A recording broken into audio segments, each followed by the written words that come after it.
ایک قاضی نے اپنے شاگردوں کا امتحان لینے کے لیے ان کے سامنے ایک مقدمہ رکھا اور ان کو اپنی رائے لکھنے کو کہا۔ ایک شخص کے گھر مہمان آئے، اس نے ان کی خاطر مدارت کی، اپنے ملازم کو دودھ لینے بھیجا تاکہ مہمانوں کے لیے کھیر بنائی جائے۔ ملازم دودھ کا برتن سر پر رکھے آ رہا تھا کہ اوپر سے ایک چیل گزری جس کے پنجوں میں سانپ تھا۔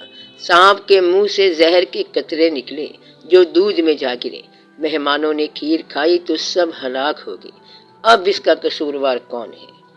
پہلے شاگرد نے کہا کہ یہ غلطی ملازم کی ہے، اسے برتن ڈھانپنا چاہیے تھا، لہٰذا مہمانوں کا قتل اس کے ذمے ہے، اسے سزا دی جائے گی۔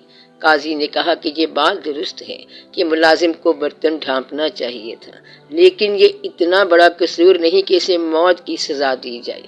دوسرے شاگرد نے کہا اصل جرم گھر کے مالک کا ہے، اسے پہلے خود کھیر چکھنی چاہیے تھی، پھر مہمانوں کو پیش کرنی چاہیے تھی۔ قاضی نے یہ جواز بھی مسترد کر دیا۔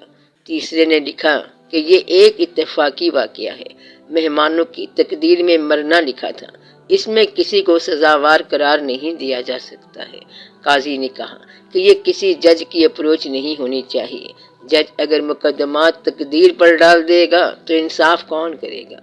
چوتھے نے کہا کہ سب سے پہلا سوال یہ ہے کہ یہ سارا منظر دیکھا کس نے چیل کے پنجوں میں سانپ دیکھا، کس نے سانپ کے منہ سے زہر نکلتا دیکھا؟